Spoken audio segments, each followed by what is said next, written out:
Got solar power installed. Here's the wires coming from 400-watt panels outside. Did not get them on the roof. Started snowing this week and it's too cold and just super windy. So lines come in, added on-off circuit. These run up to a 40 amp charge controller.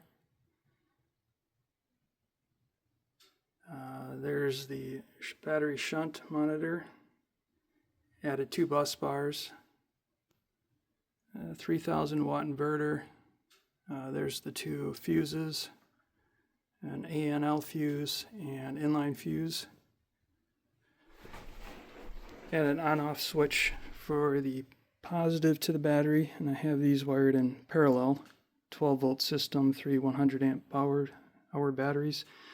And then added a DC, I think that's a 125 amp fuse box. Have not wired that up yet, but I had on-off switch there as well. So everything can be shut down. It is cloudy and snowy today, but you can see batteries have 13.2, 19 volts coming in, amps, no load, nothing's plugged in yet, and nothing measurable coming in. Temperature, and there you can see solar power coming in, power going from the battery to run the load. Ooh, that's just the light for the charge controller.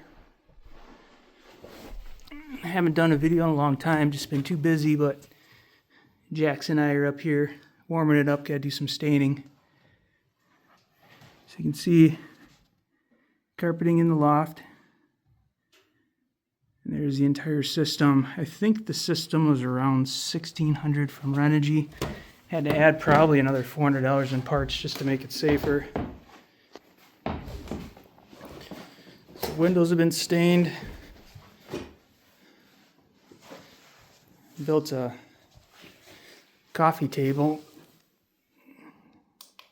And can't see it too good right now, but I added some inline lights in here. Sit there and change them all different colors. Just something interesting to do. And instead of buying a stand for an old coffee table and just ground it and re-weld it, put it back together.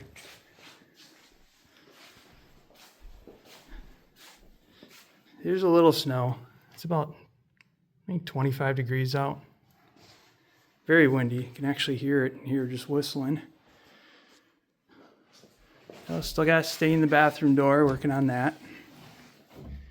And actually, there's the mini camper toilet that I bought that's going to go in there. It's got like some kind of vacuum seal, like a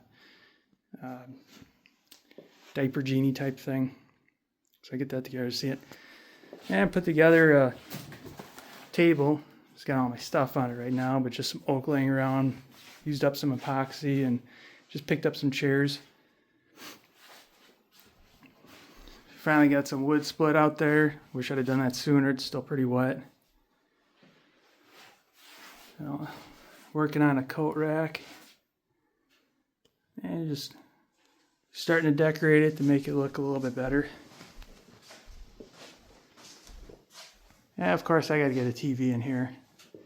It's nice being off-grid up here, but it does get kind of boring once in a while. Everything's turning out pretty good. This is where the panels are supposed to be, and I am not going to do that. So that's where they are right now. Just built a temporary stand to hold them in.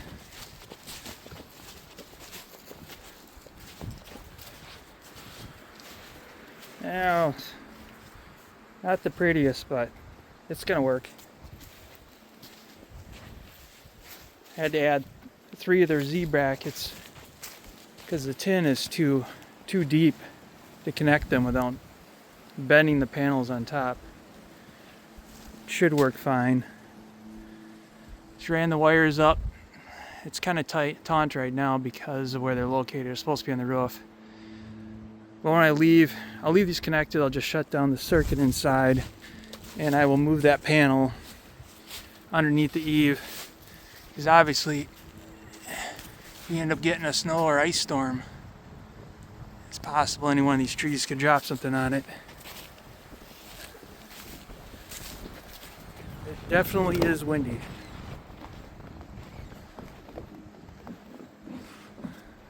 This is going to be covered eventually, probably not till next spring. Probably saw the green on the front window. That did not turn out. That was supposed to be dark forest green. There's the water tank for campfires, emergencies. That'll be caught with a gutter system eventually, but yeah, that green's going to have to go. One thing I do need to add, you can see there is the ground screw right there. So I need to run a ground from my inverter to that bus bar, then the bus bar to the earth. I need to ground the solar panels. I don't see a grounding screw on this charge controller, so I'll probably just ground a screw on the box that I used. I could probably run this without doing that, but I read some static can build up in here and cause some issues attracting lightning. I'm really not worried about that up here. So I'll shut everything down, but I'd rather not have to replace everything if lightning did strike or start a fire. Ran up to the cabin today to go pick up the batteries and recharge them. Just thought I'd show a quick video of things that are done. So we did some horseshoe railroad tie hangers on a walnut slab.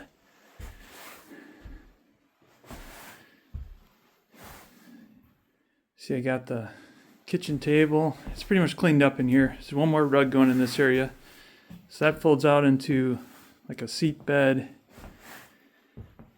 Got a Papasan chair. Got another cheap couch that folds down and pulls out into a bed. Ordered some cabin carpets. There's a futon. I do not have a fire going today.